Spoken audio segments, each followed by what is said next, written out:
The acrid scent of betrayal hung heavier than the roasted coffee in the air, a vile taste coating my tongue. My turkey on rye, usually a source of comfort, felt like sawdust in my mouth as I froze, my blood turning to glacial ice. A man's voice, laced with a casual cruelty that sent shivers down my spine, sliced through the cafe's low hum. "Can you believe that woman is clueless?" It sneered, the words landing like a punch to my gut, totally oblivious to them canoodling like this. A woman's giggle followed, high-pitched and mocking, like a taunt from the shadows. Could this be real? My heart slammed against my ribs, each beat a desperate plea for air as a wave of nausea washed over me. I knew that voice. Michael, my husband. A cold dread gripped me. It wasn't just that he was speaking of another woman, it was the chilling disregard, the sheer contempt in his tone that made the world tilt on its axis. This man, who had sworn to love me, was now dissecting my life with the cold precision of a surgeon. The cafe around me seemed to blur, its warm ambiance now feeling suffocating. The cheerful chatter of other patrons became a distant buzz, drowned out by the thundering of my own heartbeat. I gripped the edge of my table, my knuckles turning white, trying to anchor myself to something solid in this suddenly unstable world. "It's unbelievable," Michael continued, his voice now a dismissive drawl, as if speaking about a tedious chore. "Rachel wouldn't have a clue. She's head over heels for me." Was I truly that blind? The questions swirled in my mind, threatening to drown me. My hands began to tremble, the sandwich slipping from my grasp, falling onto the table with a soft, defeated thump. I felt like I was slipping into a nightmare, unable to wake up. Speaking of which, yeah, that plan is moving along smoothly, he said. Slowly but surely, without Rachel ever suspecting. Every time her name slips out of my mouth, I almost laugh. A wave of anger coursed through my veins. Was I a joke? I always felt like he was above me, and this was the ultimate proof of it. It's a little harsh to sacrifice someone innocent, but hey, it's for our happiness. The woman purred, her voice dripping with a sickly sweet malice that made my stomach churn. Got to do what you got to do. She was not only a thief, but also incredibly cruel. "Yeah," Michael agreed, his voice low with a hint of excitement.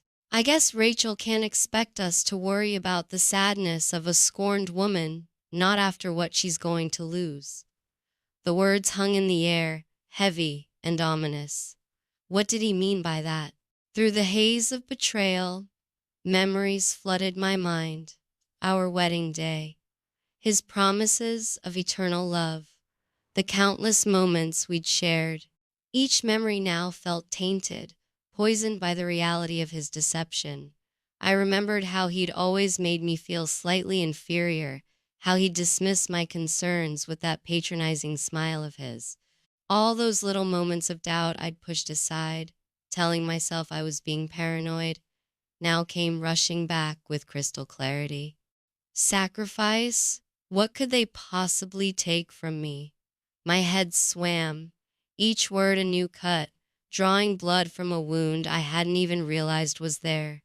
My hands shook, but my mind raced, a plan forming in the back of my mind. With trembling fingers, I grabbed my phone and pressed record. This couldn't be real, not my life. "My name is Rachel, and this was the moment I went from victim to someone who was ready for revenge. I'm 30 years old, a former nurse who traded scrubs for spreadsheets after my mom passed. The transition hadn't been easy, but it had seemed like the right choice at the time. My job now allowed me to work remotely, a balance of household responsibilities and quiet routine in our small town where everyone knows everyone's business I married Michael because I loved him, and for a while, we were genuinely happy. We settled into the same routine for 3 years, visiting my father every week and helping him maintain the house. We were the picture perfect couple. I thought we had it all. Our courtship had been a whirlwind romance. Michael had swept into my life like a storm, all charm and promises, when I was still raw from losing my mother. He'd been my shelter in the storm, or so I'd thought. Now I wondered if he'd seen me as an easy target, emotionally vulnerable and financially stable. Dad, who was 70, had been alone since Mom's death 2 years ago. He had become obsessed with her paintings. It was his way of keeping her with him. Lately, though, a small smile had started returning to his face. He'd always been a cheerful man, but my mother's death had taken its toll on him. He'd spend hours in his room, staring at the artwork that had always adorned our home, seeking comfort in the brushstrokes she loved. The paintings themselves were more than just art, they were memories frozen in time. Each one told a story. The garden where Mom had taught me about flowers, the beach where we'd spent countless summer afternoons, the old oak tree where Dad had proposed to her. They were worth a fortune, yes, but their true value lay in the memories they held. Jake, you found another one? Michael asked, his voice a little too cheerful, feigning excitement as Dad showed off his latest acquisition. He always had this fake enthusiasm. Yeah, I saw it in a gallery downtown, Dad said, his eyes twinkling. The flowers, they're like Marie's favorites. They were a little faded, but I fell in love with it at first sight. Dad, you're buying expensive things again, I teased, trying to keep my worry hidden. Mom would be mad. He chuckled, that familiar, comforting sound. Money doesn't mean anything in the afterlife. Besides, I'm spending it on Mom, not paintings, so it's all good. I watched as his weathered hands traced the frame of the painting, his fingers following the delicate brushstrokes with reverence. Each piece in his collection was carefully chosen, not just for its monetary value, but for how it spoke to him of Mom. Some might call it obsession, but I understood it was his way of keeping her memory alive. My dad wasn't an art connoisseur. Mom used to work with a trusted art dealer, and he bought from her. Her connections had always provided him with unique and valuable pieces, which Michael always seemed to fixate on, as if they were gold. I glanced at Michael. He had that same odd expression again.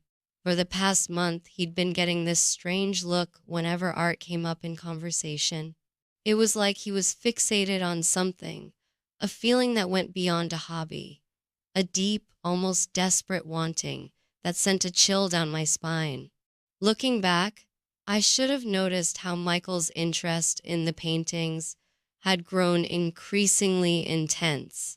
He'd ask detailed questions about their value, their provenance, showing an enthusiasm that seemed out of character for someone who'd previously shown little interest in art. But love makes us blind, doesn't it?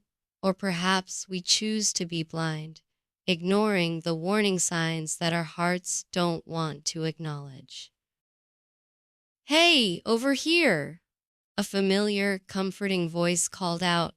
I turned to see Amanda, waving from the entrance of the cafe. She had divorced her cheating husband 2 years ago and is now raising her son by herself. We hadn't seen each other in a while, but her warm smile brought back a rush of memories, especially of all the bad days I spent supporting her.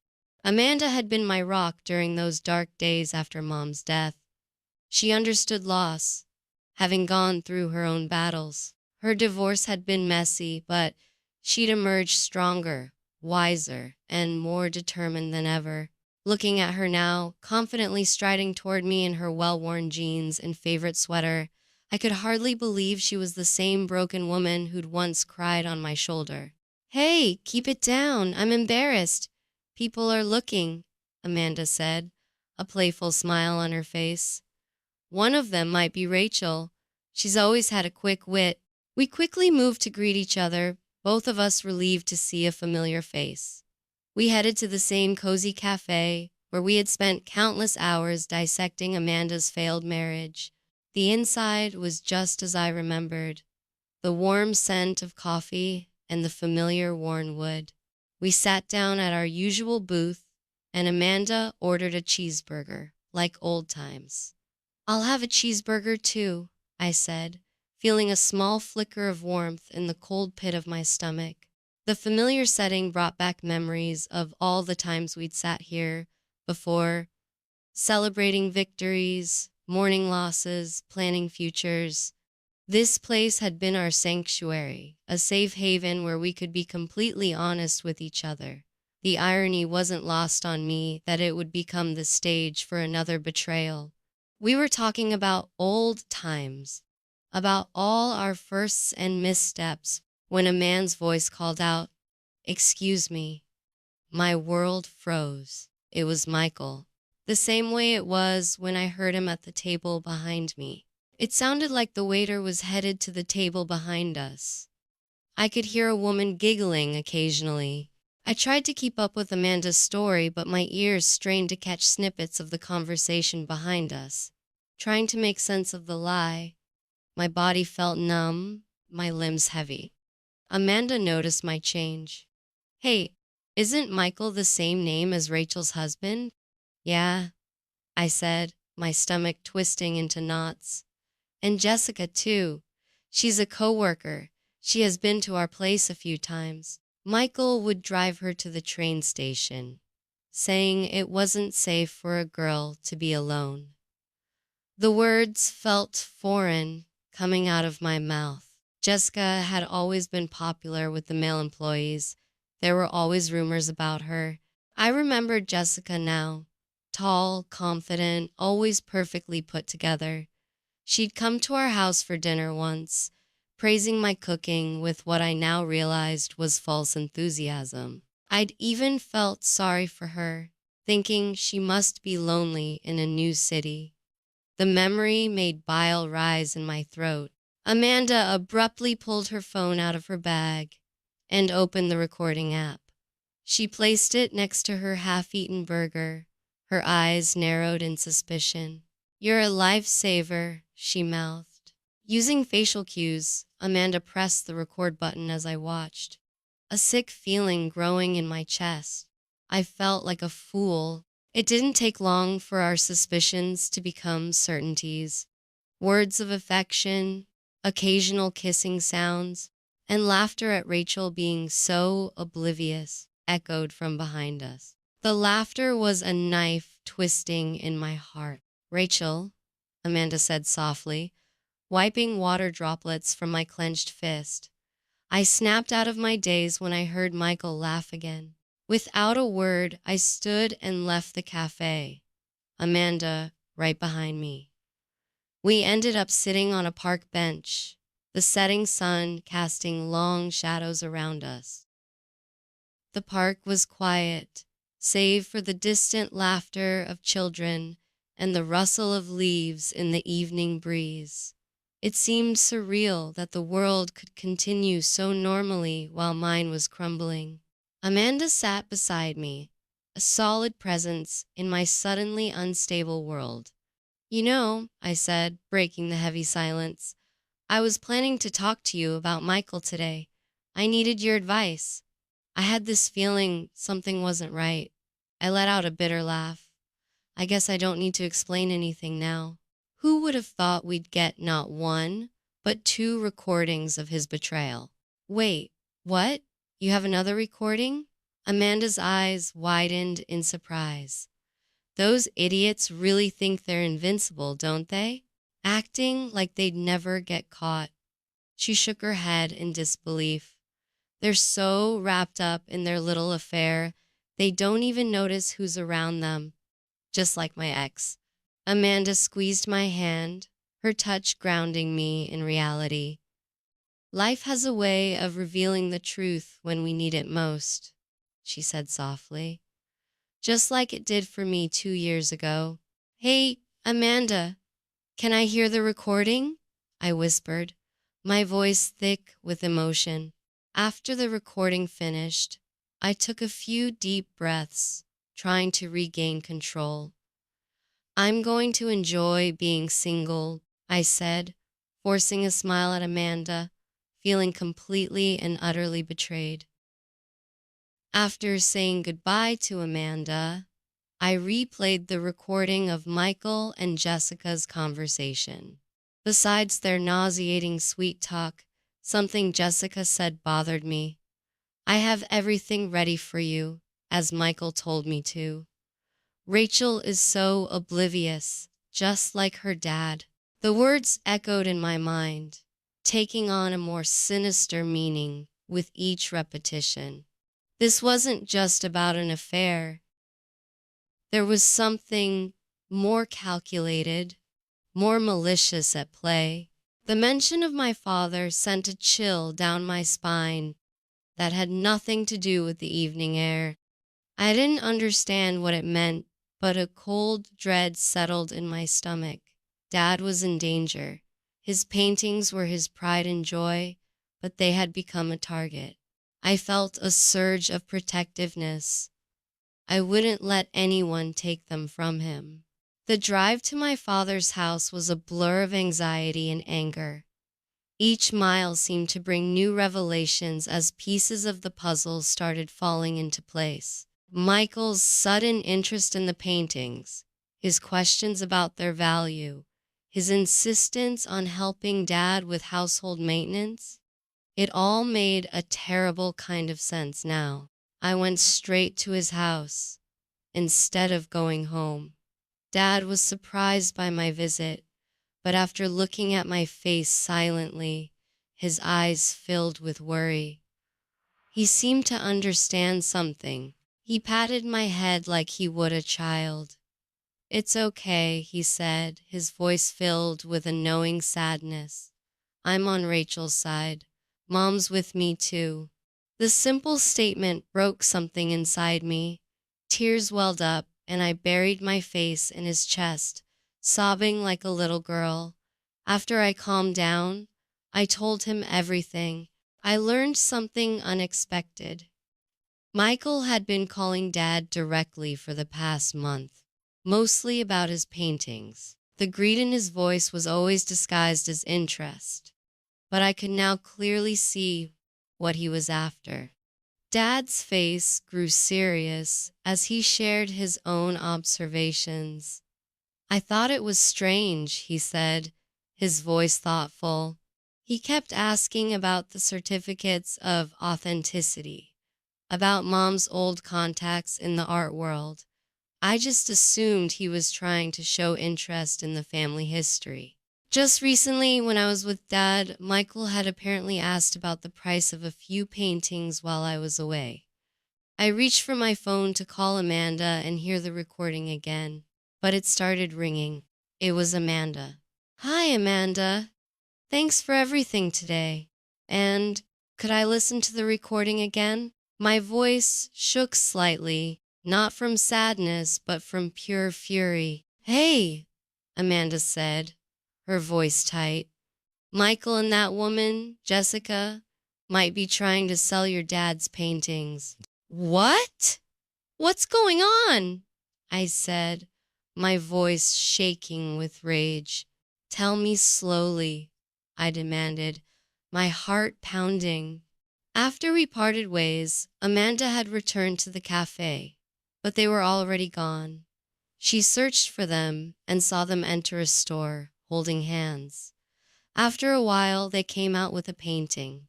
She said they went back into the store to talk again. She overheard something shocking. "You wouldn't even know they're fake, would you? If we combine it with the ones Jessica prepared, we'll make a lot of money. When I get a chance to go to the house next time, I'll switch them all. Then we'll live together with the money we get from selling them." The pieces clicked into place with sickening clarity. They weren't just planning to steal the paintings. They were going to replace them with fakes. probably hoping Dad wouldn't notice the difference until it was too late. The thought of them taking advantage of my father's grief, using Mom's memory for their scheme, made me physically ill. She had recorded everything, but she was too shocked to do anything else. Amanda was never one to meddle, and hearing her distress, a part of me felt guilty for putting her in danger. "Amanda, don't cry. I'm relieved you didn't get involved," I said, trying to reassure her, my voice trembling with anger. "Thank you." After hanging up with Amanda, who had given me the final blow, I formed a plan. I would not let them get away with this. The rage that had been building inside me crystallized into something cold and sharp. They thought I was oblivious. They were about to learn just how wrong they were. That night, Michael came home as if nothing had happened, carrying what he called documents for work next week. The way he carried himself, always so sure and untouchable, made my blood boil. I greeted him with a bright smile, playing the oblivious wife, all the while planning my next move. I felt a strange calmness wash over me. My head was clearer than ever before, all the pain replaced with a sharp focus. It was almost fascinating to watch him now, seeing through his act with new eyes. Every gesture, every word seemed false, like watching a bad actor perform a role he'd grown too comfortable in. The way he kissed my cheek, asked about my day, all of it was a carefully constructed facade that I'd been too trusting to see through before. "Oh, that reminds me," I said casually, my voice as sweet as honey. "Dad's friend is having an art exhibition, and I'm going to go with him. I thought about asking you to come, but it was kind of last minute. I figured it'd be tough for you." I knew exactly how much he hated dealing with my father's friends. The lie felt strange on my tongue, but I found myself slipping into the role with surprising ease. Perhaps I'd learned more from watching his deceptions than I'd realized. Liar. I wanted to scream. The urge to confront him right there, to throw his betrayal in his face, was almost overwhelming. But I held my tongue, remembering my purpose. "That's too bad," I said, forcing a smile. "Dad hasn't seen his friend in a while. I want him to enjoy it. I was thinking of staying the night. Is that okay?" "Of course," Michael said, too quickly. He was eager for me to leave. "If I get another chance, I'll try to take a day off. Have fun, and thank you." His eagerness was barely concealed now that I knew what to look for. I could almost see the wheels turning in his head, planning how to use my absence to his advantage. The thought made me sick, but I pressed on. "Oh, and could you water the trees in Dad's garden for me? I'll give you the key." I knew he wouldn't miss the opportunity to get into Dad's house. The trap was set, and like a mouse drawn to cheese, he took the bait without hesitation. I'd set the trap. Michael was about to walk right into it. I pretended to be calm and went to bed before him, all the while making sure everything was in order for the next day. Sleep eluded me that night, my mind racing with plans and contingencies. But the adrenaline kept me sharp. The next morning dawned bright and clear, as if nature itself was conspiring to illuminate the truth. My father's cheerful face at the front door brought tears to my eyes. He looked so vulnerable, yet so strong in his own way. He'd survived losing Mom. We would survive this too. "Dad, I'm so sorry I couldn't be here with you," I said, my voice thick with emotion. "But you can count on me to take care of the garden for you, and I'll drive you to the train station. No, it's a beautiful day. I'll walk with Rachel. You work hard," he said, squeezing my hand, always so supportive, always putting me first. The gentle pressure of his hand gave me strength. reminding me of all the times he'd been there for me. After a few warm exchanges, I took Dad's hand and we started walking towards the train station. I savored every moment, every memory of Michael and our marriage as I watched him through the corner of my eye. As we turned the corner, I had to make sure that all of my plans aligned. I had to make sure that all of my plans aligned. After walking about a block, Dad and I quietly slipped into Amanda's car, which was parked around the corner just as we had arranged. We drove back and parked where we could observe the house without being seen. Our patience was rewarded when, about 15 minutes later, Michael's car pulled into the driveway. As soon as he got out, he frantically dialed a number on his phone. I couldn't hear the conversation, but I could see his familiar smile, the same smile he gave me when he whispered sweet nothings, now nothing but a cruel mockery. After he finished his call, he opened his trunk and started taking something out. It was the painting. The sight of him handling the fake paintings with such casual disregard for their emotional value made my blood boil.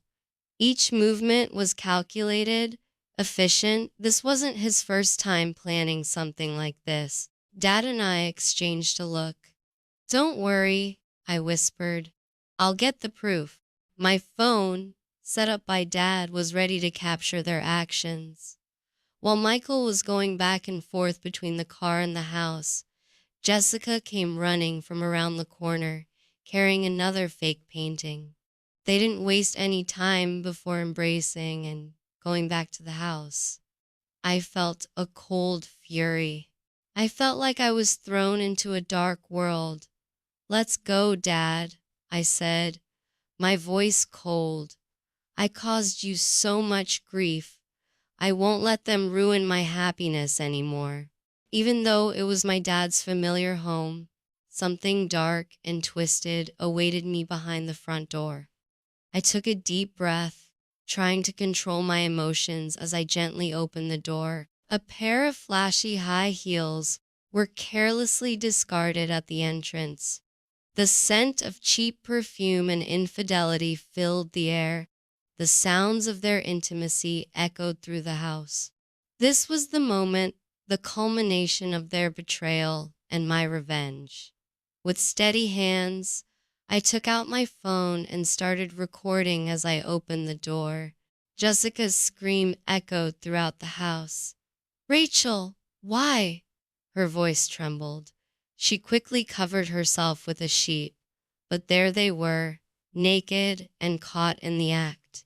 The look of shock and horror on their faces would have been almost comical if it weren't so tragic. "What are you doing?" "You too." My voice quivered with disgust. I wanted to turn away, but the adrenaline was coursing through my veins. "Rachel, it's okay. I got everything," Dad said calmly, handing me my phone. He'd been recording as well. There they were, Michael and Jessica happily switching the paintings. The entire conversation was captured, including their intimate moments. The evidence was damning, not just of their affair, but of their planned theft. Every detail of their scheme was recorded. The fake paintings, their plans to sell the originals, even their mocking laughter at my expense. I know everything. I have all the proof. I'll show this video to a lawyer and both your parents, and I'll sue you. I pointed my finger at them, my eyes filled with a newfound strength. The trembling victim they'd thought they could exploit was gone, replaced by someone they didn't recognize. Jessica was trying to make excuses with a teary voice, but I didn't pay her any attention. I kept the video pointed at them. "If you don't want to be sued, get a divorce right here, right now." The aftermath was swift and merciless. After our divorce was finalized, Michael called me a few times, each time trying to justify himself. I answered once, saying, "Oh, Michael, it's a shame," and added with a gentle tone, "Don't you realize we're divorced? What a shame. So oblivious." His words had always been meaningless, but now his silence was all I needed.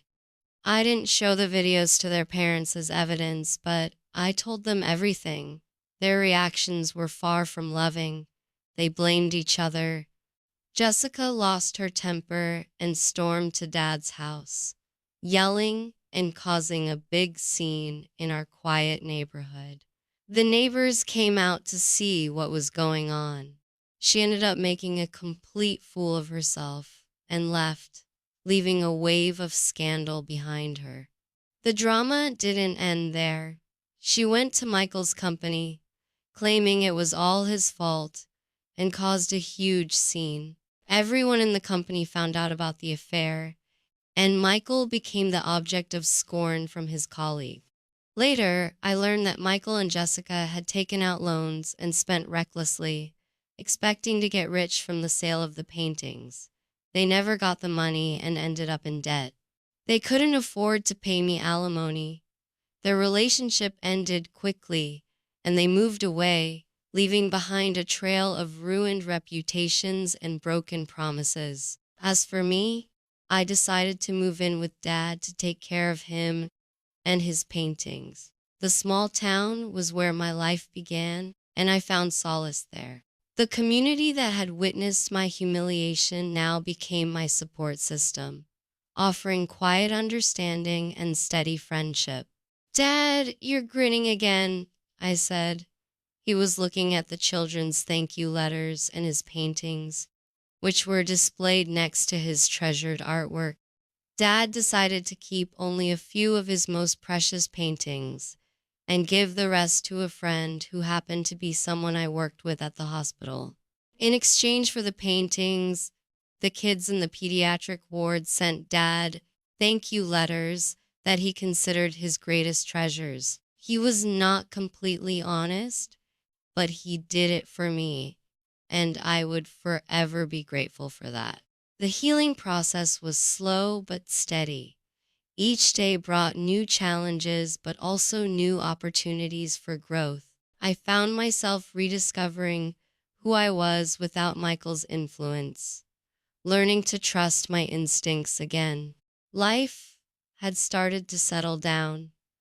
I finally made plans to meet up with Amanda after all this time, my heart filled with gratitude for her friendship and support. "I'm a little late, Amanda. Are you mad at me?" As I opened the door, the familiar warmth of wood and the comforting aroma of coffee filled the air, and Dad's paintings, the real ones, welcomed me home. Amanda turned from the counter, a wide smile spreading across her face. "Rachel, you're here. And no, I'm not mad. You deserve a little grace after all you've been through." She gestured to the booth in the corner, the same one we'd occupied all those years ago. "Thought we could have a proper cheeseburger and catch up." We talked for hours, laughing and sharing stories, finally finding peace after the storm. As I walked home that night, I realized that I had not only survived, but had become stronger. The familiar scent of my father's house filled my lungs, and for the first time in a long time, I felt a sense of peace. My life wasn't perfect, but it was mine, and that's all that mattered. Looking at the paintings on the walls, I could almost feel Mom's presence, watching over us. She would have been proud, I thought, of how we'd protected her legacy. In the end, it wasn't just about the paintings or even the revenge. It was about preserving the love and memories they represented and finding the strength to start anew.